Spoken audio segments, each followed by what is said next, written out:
Hey everyone, I'm Jordan Huber with the Huber Realty Group at Phillips Associates Realty here in South Texas.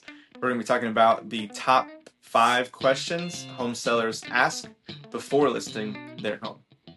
One of the things I've learned after helping homeowners buy and sell real estate for years is that most sellers tend to have the same questions before they put their home on the market. Even through the process of having their home on the market, they have questions about the different phases of the selling and transaction process. So in this video, I'm going to answer the top 5 most common questions I hear from homeowners and give you practical advice, but also real world situations that I've encountered. The number one question I get is, how much is my home worth? So there's a lot of variables, a lot of factors that go into that. Value really depends on location, condition of the home, recent sales of similar comparable homes around you, but also any improvements or updates that you've done to the home recently. So all those factors play a part. I would run what's called a comparative market analysis on your home. You usually typically do a half-mile radius, look at similar homes, what they've sold for, but also look through those pictures, see what updates they've done or maybe haven't done to help value your home either maybe more or maybe a little bit less based off of the condition and upgrades of your specific home. Once we dive into that, we look at the price per square foot compared to that half-mile radius, pull those numbers, we run it next to yours, and then we also add those upgrades, or maybe there's some repairs that might need to be done. So we kind of take off those price points, kind of shave in some numbers there. But ideally, we really run the numbers specifically for your home and in full detail to make sure it's priced right from the get-go. Once we go over numbers, the next question typically is, should I make repairs before selling my home? I always tell sellers I would not recommend getting a full inspection report, because if you hire a great inspector, they might find a whole slew of things. If the buyer's coming in and hiring maybe a not so attentive inspector, they might not catch as much. As far as TLC things or things that catch the eye, I tell sellers, pretend you're walking through your home and you're the buyer. What's going to catch your eye? Those things are typically what's going to catch that buyer's eye as well and their attention, and maybe defer them from making an offer and moving forward with your home. So generally, I would say hold off on any repairs, wait for an offer. If it's something major like a roof or you have a plumbing leak, I would say get to those items fast, yes, because you will need those to sell your home. Another thing to consider or take under consideration is, if you have the budget to do, whatever repairs are needed for your home, I do suggest, that would add value to your home. But if it's not in your budget, I wouldn't want you to stress or strain your budget moving forward with any repairs that may not be necessary.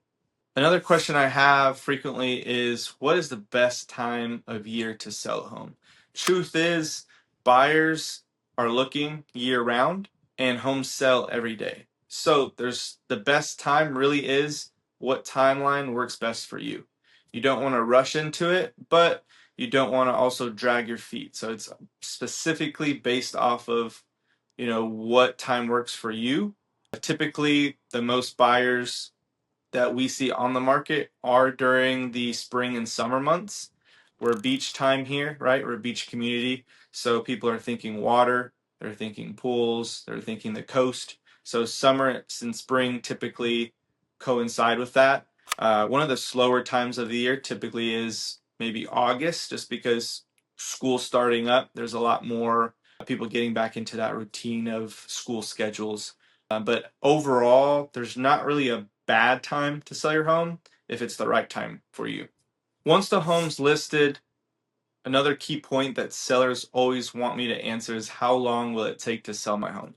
I wish I could put a magic number there to it, but we go off of averages, days on the market, for your comparable homes around you. So typically here in the Coastal Bend, you could see anywhere from 90 to 120 days averages based off of where your home's located. We've sold homes as quick as that first week on the market. We've sold homes at the 90-day mark. It really just depends on timing as well, but also the key factors that we talked about earlier of what's the condition of your home, what's the location of your home, what are the upgrades. All those key factors play a role in how fast your home sells. But generally, here in the Coastal Bend, we're looking anywhere in between that 90 to 120 days on the market to sell your home. For example, I have two homes that recently sold for one over asking, but two, they sold under 30 days. Those were located here downtown, one off of Faro Valley, the other one on Atlantic Street. Those two homes were beautifully upgraded all around, and they really matched what buyers were looking for specifically in that area. So the one on Atlantic Street went first day on the market, we had multiple offers. The one on Faro took about 30 days, but we had 4 full price offers come in. Once you're under contract with a buyer, the next questions I usually get from a seller are, what's next? So typically the buyer will go through a 7 or 10-day option period. Well, they will go through inspections, get an inspector out there, get the home inspected from top to bottom, inside and out, just so they can get a full inspection report on the home. From there, they'll probably pick out some of their more urgent items on that report to negotiate with you, the seller, on what they want repaired. And that could go back and forth a few days. It could I always have sellers get bids from contractors or roofers or plumbers, whatever the repairs are needed. We get bids on those so we can see a number to that repair and have a little bit more knowledge versus just saying yes and not really knowing that cost. Once everybody agrees on repairs, we move past that, and we're usually waiting for the appraiser to go out and appraise the home. That typically happens around day 20 to 24 of the sale process. Once that happens, we'll wait for that appraisal report to come back. If that home meets value, then we're waiting for scheduling closing and repairs to get completed. So there's typically a first 10 days is the most probably action of the process, with negotiating repairs, getting inspections done. Then from there, you go into kind of like a waiting phase or getting those repairs started or done. And then you're waiting for the appraiser to go out, go through, submit their appraisal report to the buying side and the lenders. Once that's done, everything checks out, the home appraises for value. We generally have probably the slowest time in the transaction, where we are just waiting for the clear to close from the buyer's lender, and then we're scheduling closing. It's pretty much bulked up into those 3 phases of inspection, negotiations, then we're going into that appraisal phase, and then we're going into waiting for the clear to close from the buyer's lender, and then we schedule closing. Typically, closings take about 30 days on average. We've had some anywhere from 30 to 45 days recently.